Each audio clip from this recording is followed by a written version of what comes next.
वहीं वाराणसी में शंकराचार्य स्वामी अभिमुक्तेश्वरानंद सरस्वती ने चतुरंगिणी सेना बनाने का ऐलान कर दिया है। उन्होंने कहा कि चतुरंगिणी सेना में 2,18,700 सैनिक होंगे और इसमें देश भर से लोग भर्ती हों। उन्होंने बताया कि ये सेना गौ रक्षा, धर्म रक्षा, शास्त्र रक्षा और मंदिर रक्षा का काम करेगी। उनकी ड्रेस पीले कलर की होगी, हाथ में परशु यानी कि फरसा होगा। अभिमुक्तेश्वरानंद ने चतुरंगिणी सेना बनाने के लिए श्री शंकराचार्य चतुरंगिणी सभा का गठन भी किया है। इसमें 27 सदस्य होंगे। इसके अध्यक्ष वे खुद होंगे। शंकराचार्य ने अपनी सेना के काम करने के तरीके भी इसी के साथ बताया। उन्होंने कहा कि पहले टोको, नहीं माने तो रोको और नहीं तो फिर ठोको। वही ठोको का उन्होंने मतलब समझाया कि ठोको का मतलब सीधे प्रहार करना नहीं, मुकदमा करना, शिकायत करना, पंचायत करना भी ठोको में ही आएगा। ये सभी संवैधानिक तरीके से अपनाते हुए काम करेंगे। शंकराचार्य कह रहे हैं कि एक टीम में 10 लोग होंगे, 21,870 टीमें बनेंगी तो सेना तैयार हो जाएगी। भारत में अभी करीब 800 जिले हैं अंदाजन। उनके मुताबिक अगर हर जिले में 27 टीमें यानी कि 270 लोग तैयार हो गए तो 2,16,000 लोग तैयार हो जाएंगे। अब आपको बता दें कि चतुरंगिणी सेना का जिक्र प्राचीन भारत में भी है। महाभारत में भगवान कृष्ण की नारायणी सेना भी एक चतुरंगिणी सेना ही थी। शतरंज के खेल का आधार भी इसी चतुरंगिणी सेना को माना जाता है। तो चलिए समझने की कोशिश करेंगे। राजधानी लखनऊ से हमारी सहयोगी जया इस वक्त हमारे साथ जुड़ चुकी है। जया, स्वामी अभिमुक्तेश्वरानंद लगातार चर्चाओं में रहते हैं। इस बार अब वो चर्चा में है चतुरंगिणी सेना को लेकर। उन्होंने बताया कि इसमें कितनी बड़ी संख्या में लोग जुड़ेंगे, उसका उद्देश्य क्या होगा और ये किस तरह से काम करेगा, क्या कुछ डिटेल्स इसको लेकर?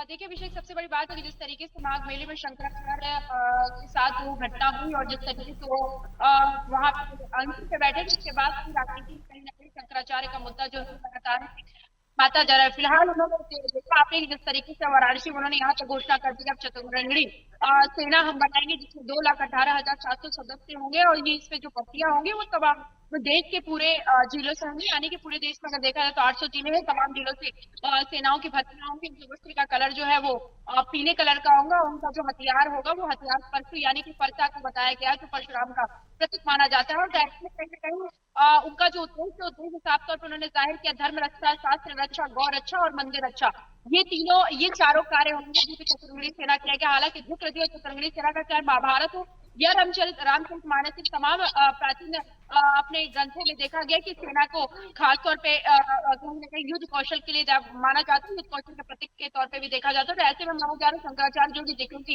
2027 का विधानसभा चुनाव भी है और ऐसे में जिस तरीके से शंकराचार्य लगातार रुकने का नाम नहीं ले रहे हैं और जो उन्होंने स्लोगन दिया है रोको टोको और ठोको, तो कहीं ना कहीं ये बताता है कि आने वाला जो चुनाव है वो कहीं ना कहीं शंकराचार्य का विवाद और शंकराचार्य का मुद्दा वो लगातार अहम होता जाएगा। और जिस तरीके से उन्होंने सेना का घोषणा किया वो कहीं ना कहीं बताता और जताता है कि उत्तर प्रदेश की राजनीति में कहीं ना कहीं सरगर्मी और कहीं ना कहीं ये मुद्दा भी बहुत बड़ा होने वाला है, क्योंकि लगातार जो हमारी संवैधानिक प्रक्रियाएं हैं और संवैधानिक तरीके से जिस तरीके से हमारे पुलिस के जवान हो या आर्मी के जवान हो, जिस तरीके से हमारी कार्य करती है उसमें तमाम संत महात्मा इस तरीके से अगर वो अपना पुलिस फोर्स और अपना वो फोर्स तैयार करने लगे तो कहीं ना कहीं हमें लगता है कि कानून व्यवस्था के लिए बहुत बड़ा संकट का विषय खड़ा हो जाए। क्योंकि जिस तरीके से उन्होंने रोको ठोको और टोको का नारा और स्लोगन दिया तो कहीं ना कहीं कानून व्यवस्था के लिए एक चुनौती है। हालांकि उन्होंने ठोको की नीति को बहुत ज्यादा स्पष्ट तौर पर बताया है कि हमने संवैधानिक प्रक्रिया जो है उसको ही हम फॉलो करेंगे, यानी कि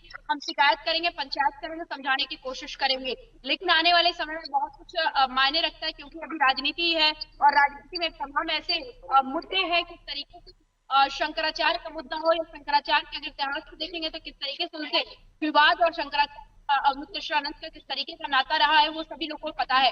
और ऐसे में बातें किस तरीके से राजधानी लखनऊ वहां पे भी गौ रक्षा का मुद्दा उन्होंने लेकर आया था और उसमें तमाम संत समाज का समर्थन पाया था। हालांकि उन्होंने जिस तरीके का कल्पना कर रखा था राजधानी लखनऊ में आने के बाद पूरे संत समाज का समर्थन था, वो कहीं ना कहीं अवमुक्तेश्वरानंद जी को भी उसमें बहुत ज्यादा जीत हासिल नहीं। वो जिस समर्थन और जिस कोटि के समर्थन की बात कर रहे थे वो कहीं ना कहीं उनके रैली या उनके प्रदर्शन या उनके कह दी कि गौरक्षा का जो शपथ उन्होंने ले रखा था उसके लिए जो उन्होंने आवाज उठाई थी वो उस तरीके का उनका विरोध प्रदर्शन उनमें बड़ी संख्या जिसकी बात की जा रही थी वो संख्या नहीं दिखी। तो ऐसे में एक बड़ा लाजमी सवाल है कि जो चतुरंगिणी सेना का भर्ती कर रही इसमें तमाम संत समाज का भी अभी प्रतिक्रिया आना बाकी है, क्योंकि आज इनका ऐलान है, इसके बाद संत समाज किस तरीके से प्रतिक्रिया देते हैं उसपे भी लेकर बहुत सारी अभी प्रतिक्रियाएं देखने को मिलेगी और राजनीतिक दृष्टिकोण से भी किस तरीके से तमाम विपक्षी पार्टियां इसे कैसे देखती हैं और संवैधानिक दृष्टि से तमाम जो हमारी संवैधानिक संरचना है उसमें किस क्या ये इस हो पाएगा, क्या वो उस तरीके से कार्य कर पाएगा, क्या कानून व्यवस्था के लिए चुनौती तो नहीं बनेगा। ये हमारे प्रशासनिक और हमारे संवैधानिक प्रक्रिया के लिए भी एक चुनौती है। तो ऐसे में ये देखना दिलचस्प होगा किस तरीके से लगातार जो चीजें हो रही है उसको कैसे कानून देखता है और किस तरीके से सरकार देखती, क्या सरकार इसकी इजाजत देगी। ये बहुत बड़ा मुद्दा है और निश्चित ऐसे रूप में से आने वाले सबसे बड़ी बात तो यही है कि जो 2,18,000 का उन्होंने जो लक्ष्य रखा है लोगों को जोड़ने का, वही अपने आप एक बड़ी चुनौती है। खैर देखना होगा सत्युरंगिणी सेना किस तरह से आगे बढ़ती है। खैर बहुत बहुत शुक्रिया जया विस्तृत जानकारी के लिए। तो स्वामी अभिमुक्तेश्वरानंद ने एक बड़ा ऐलान किया है और कहीं ना कहीं बहुत बड़ी चुनौती भी उनके सामने कि इतनी बड़ी संख्या में लोगों को जोड़ना और फिर उनके साथ मिलकर काम करना। खैर देखना होगा कि ये किस तरह से आगे बढ़ता है।